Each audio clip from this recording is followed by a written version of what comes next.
Alright, so here's the meat 24 hours later. I will get this open, get the dehydrator warmed up, and show you kind of how I do that. Alright, so dump it into this little container. Make sure that it's mixed up okay. Off to the dehydrator.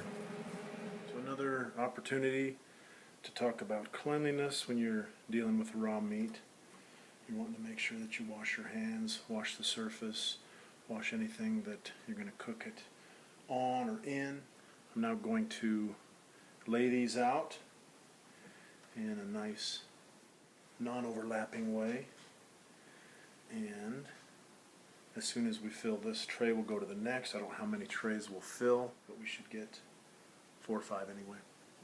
There's some smaller pieces of meat that I like to throw on each tray.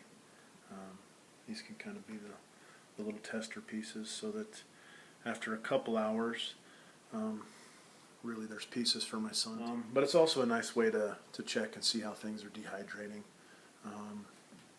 I dehydrate this at 155 degrees on this Excalibur dehydrator, but you can do this in your oven. Set it at 200 degrees. You can put something metal in there to prop it open, and that will help the humidity to escape. It takes a lot less time, honestly, to do it in your stove. You just have to watch sure that it doesn't overcook. When it gets close, I definitely like to turn the temperature down.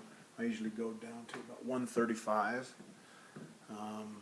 so that I can get it exactly the way I like it, and that's always worked good for me. You could probably do the same thing with an oven. This piece, the butcher got a little wild with it, and it's thicker than the others, so just know this is going to take longer, but this is going to be a great piece of jerky. You could surely go back and slice them into smaller pieces. You could use them as your little tester pieces, but I like the big, thick pieces as well. So I ended up with 5 trays. 5 trays, and then the bottom one just has a couple pieces on it. I generally run this in an area that I'm going to be in. I'll let this run at 155 degrees, and I'll set it for 4 hours, and I'll probably open it up after 2 hours. Certainly open it up and let you guys have a peek. Heck, for you all my good friends, I'm going to open it up every hour. Here's hour number 2.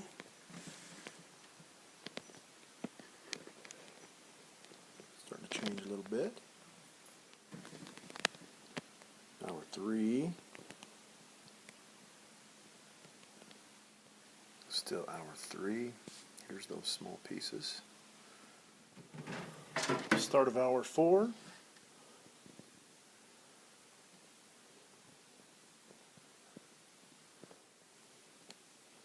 There's those little pieces.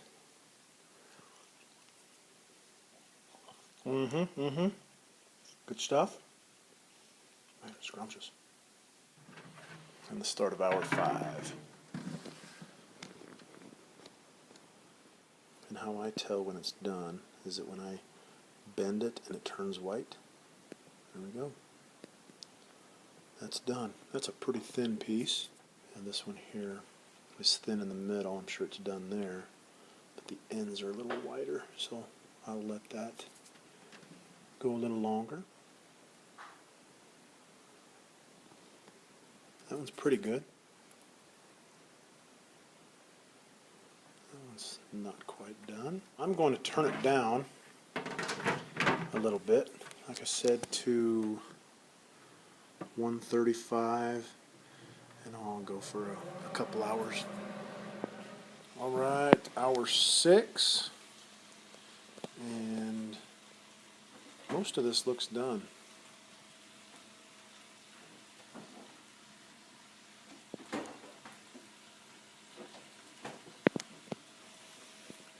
I actually went through and rearranged some of these. I put the bigger pieces up in here, the stuff that's almost done right here, and I think I'm going to take this out and we'll enjoy it. Thanks for stopping by.